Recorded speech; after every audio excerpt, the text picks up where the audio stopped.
মাঝে মাঝে ভীষণ কষ্ট লাগে। বুকের ভেতরে বাসা বাঁধে দুঃখের কালো মেঘ।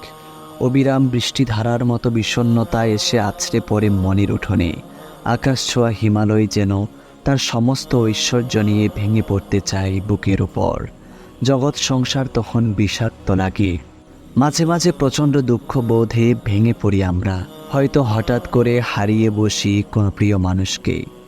খুব আশা করে থাকি এবারের পৌষের শীতে মায়ের হাতে বানানো ধোয়া ওঠা ভাপা পিঠা খাবো বলে।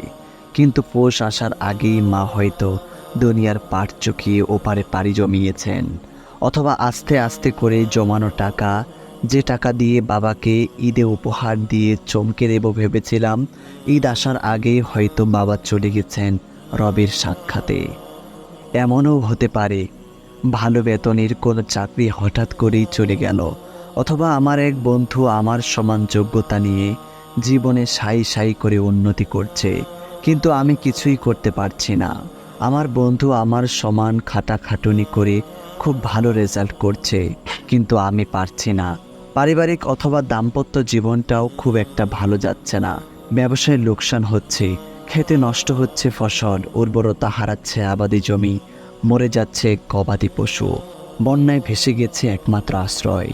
অগ্নিকাণ্ডে পুড়ে ছাই হয়ে গেছে তিলে তিলে জমানো সম্পদ। মাথার ওপর বেড়েই চলছে ঋণের বোঝা। আবার এমনও হতে পারে কাছের মানুষগুলো আস্তে আস্তে দূরে সরে যাচ্ছে। সবচেয়ে প্রিয় বন্ধুটিও আজ আর ফিরে তাকাচ্ছে না। বাড়ছে দূরত্ব, ভেঙে যাচ্ছে সম্পর্কের বন্ধন। এমন নানান রকম জীবন সমস্যার মুখোমুখি কম বেশি আমরা সকলেই হয়ে থাকি। আমরা ভেঙে পড়ি, ভেতরে ভেতরে গুড়িয়ে যাই, আশাহত হই, বিষণ্ণতার বিষবাষ্পে ছেয়ে যায় আমাদের হৃদয়কণ। কিন্তু আমাদের সাথে কেন এমনটা হয়? আমরা সকলেই পরীক্ষা শব্দটির সাথে পরিচিত। স্কুল, কলেজ ও ইউনিভার্সিটিগুলোতে আমরা পরীক্ষা দিই। পরীক্ষা পাশের জন্য আমরা দিন রাত পড়াশোনা করি, নোট করি, নিয়মিত ক্লাস করি। দুনিয়ার জীবনটাও আল্লাহর পক্ষ থেকে আমাদের জন্য ঠিক সেরকম একটা পরীক্ষা। আল্লাহ সুবহানাহু ওয়া তাআলা আমাদের এই দুনিয়াতে পাঠিয়েছেন পরীক্ষা করার জন্যই। আমরা তার অনুগত বান্দা কিনা তা যাচাইয়ের জন্য না। আল্লাহ সুবহানাহু ওয়া তাআলা অবশ্যই এই যাচাই বাছাইয়ের ফলাফলের উপর নির্ভরশীল নন। তিনি আলিমুল গায়েব, ভূত ভবিষ্যৎ সব কিছুই তিনি জানেন। তিনি জানেন আমাদের মধ্যে কে কে তার অনুগত আর কে কে তার অবাধ্য। চাইলেই তিনি আমাদের দুনিয়াতে না পাঠিয়ে সরাসরি আমাদের রূহ তথা আত্মাগুলোকে হয় জান্নাতে আর না হয় জাহান্নামে দিয়ে দিতে পারতেন। কিন্তু তিনি এমনটি করেননি, কারণ তিনি আমাদের কোনো প্রশ্ন করার সুযোগ দিতে চাননি। কীরকম প্রশ্ন? কিয়ামতের মাঠে যাতে আমরা অভিযোগ করে বলতে না পারি, আপনি আমাদের তো পরীক্ষাই করেননি, পরীক্ষা ছাড়াই আমাদের জাহান্নামে পাঠিয়েছেন। অথচ আমার পরীক্ষা নিলে আজকে আমি জাহান্নামের বদলে জান্নাতে থাকতে পারতাম। দুনিয়াকে আল্লাহ তাআলা বানিয়েছেন বিশাল একটা পরীক্ষা কেন্দ্র। আল্লাহ সুবহানাহু ওয়া তাআলা কোরআনে বলেছেন, আমি অবশ্যই তোমাদের পরীক্ষা করব, ভয়, ক্ষুধা এবং তোমাদের জানমাল ও ফসলাদি ক্ষয়ক্ষতির মাধ্যমে, আর ধৈর্যশীলদের সুসংবাদ দিন। আল্লাহ সুবহানাহু ওয়া তাআলা আমাদের পরীক্ষা করবেন ভয়ভীতি দিয়ে। কখনো কি এমন হয়েছে যে আপনি বাসে করে কোথাও যাচ্ছেন এবং সেই বাসটা হঠাৎ করে দুর্ঘটনার কবলে পড়ল? সেই দুর্ঘটনায় মারা গেছে আপনার পাশের যাত্রীটা, কিন্তু আপনার তেমন কোনো ক্ষতিই হয়নি। হয়েছে এরকম? দূরের যাত্রার বিরতি কাটাতে একটু আগেও দুজনে পাশাপাশি দিব্যি হস গল্প করেছিলেন, কিন্তু কয়েক মিনিটের ব্যবধানেই আপনার পাশের সেই সহযাত্রী এখন মৃত আর আপনি জীবিত রয়ে গেলেন। এই দুর্ঘটনায় কিন্তু আপনারও মৃত্যু হতে পারত। পাশের সহযাত্রীর মতো আপনিও কিন্তু লাশে পরিণত হতে পারতেন। আপনার নামের পাশে আহত শব্দটার বদলে শোভা পেত নিহত শব্দটি। কিন্তু আল্লাহ সুবহানাহু ওয়া তাআলা আপনাকে বাঁচিয়ে নিয়েছেন। চাক্ষুষ এই ভয়ানক দৃশ্য অবলোক করিয়ে আল্লাহ আপনাকে পরীক্ষা করেন। তিনি দেখতে চান যে আপনি এই দৃশ্য থেকে শিক্ষা নেন কিনা, তার শুকর আদায় করেন কিনা, তার অবাধ্যতা থেকে ফিরে আসেন কিনা। তিনি দেখতে চান এই মৃত্যুর দৃশ্যটা আপনার হৃদয়ে কতটা প্রভাব ফেলে, আপনার বোধোদয় ঘটে কিনা। এরকম বিভীষিকাময় দৃশ্য দেখে আপনি মৃত্যু ভয়ে কাতর হয়ে পড়েন কিনা, সেটাই হলো আপনার জন্য পরীক্ষা। জীবনে এমন আরও বহু ভয়াবহ ঘটনার সাক্ষী হতে পারেন আপনি। লন্ডনে যাওয়ার জন্য আপনি বুধবার সকালের বিমানে টিকিট চেয়েছেন, কিন্তু পেয়েছেন বুধবার বিকেলের। সকালের টিকিট না পাওয়ায় আপনার প্রচণ্ড মন খারাপ। হতে পারে সকালের টিকিট না পাওয়ায় লন্ডনে কোনো একটা পার্টিতে আপনি অংশগ্রহণ করতে পারবেন না। হতে পারে ম্যানচেস্টার শহরের কোনো এক মনোজ্ঞ অনুষ্ঠান আপনি মিস করবেন।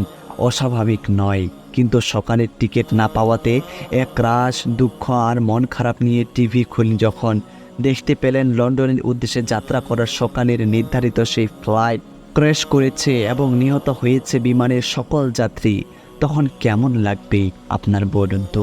মিস হয়ে যাওয়া ম্যানচেস্টার ওই মনোজ্ঞ অনুষ্ঠান কি আপনার প্রাণের চেয়েও মূল্যবান? সকালের ফ্লাইট মিস হয়ে যাওয়ায় আপনার কি তখনও মন খারাপ থাকবে, আফসোস হবে? মানুষের একটা বৈশিষ্ট্য হলো সে নিজেকে সব সময় নির্ভুলতার আসনে দেখতে পছন্দ করে।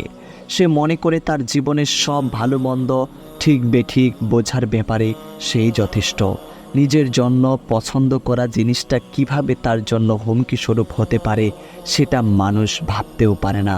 আবার এটাও মানুষ কল্পনা করতে পারে না যে যেটা সে অপছন্দ করে সেটা কিভাবে তার জন্য জীবনের টার্নিং পয়েন্ট হয়ে যেতে পারে। মানুষ এটা কখনোই বুঝতে পারে না।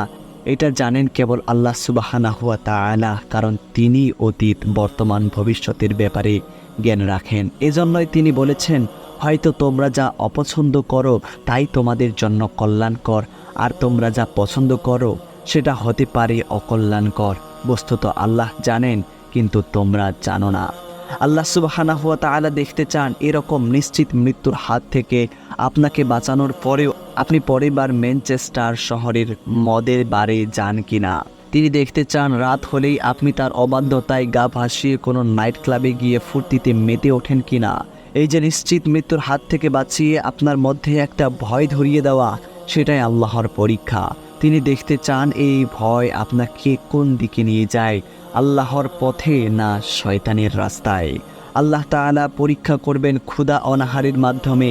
এই উদাহরণের যথার্থতা উপলব্ধি করার জন্য রাস্তার একজন ভিক্ষুকের দিকে তাকান, অথবা সেই অভাবী লোকটির দিকে যে অপলক দৃষ্টিতে আপনার বার্গার খাওয়ার দৃশ্যটি অবলোকন করেন। খুব বেশি দূরেও যেতে হবে না। মায়ানমার থেকে আসা লক্ষ লক্ষ শরণার্থীদের কথা ভাবুন তো, কতটা মানবেতর তাদের জীবন, তাদের ওপর এই যে অত্যাচার, এই যে ক্ষুধার যন্ত্রণা হতে পারে, এটা তাদের জন্য পরীক্ষা। বন্যায় ফসল নষ্ট হয়ে যাওয়াটা একজন কৃষকের জন্য পরীক্ষা হতে পারে। আগুন লেগে ফ্যাক্টরি পুড়ে যাওয়াটা একজন ব্যবসায়ীর জন্য পরীক্ষা হতে পারে। মা বাবা স্ত্রী সন্তান কিংবা কাছের কেউ মারা যাওয়া সহ নানাভাবে আল্লাহ সুবহানাহু ওয়া তাআলা তাদের পরীক্ষা করতে পারেন।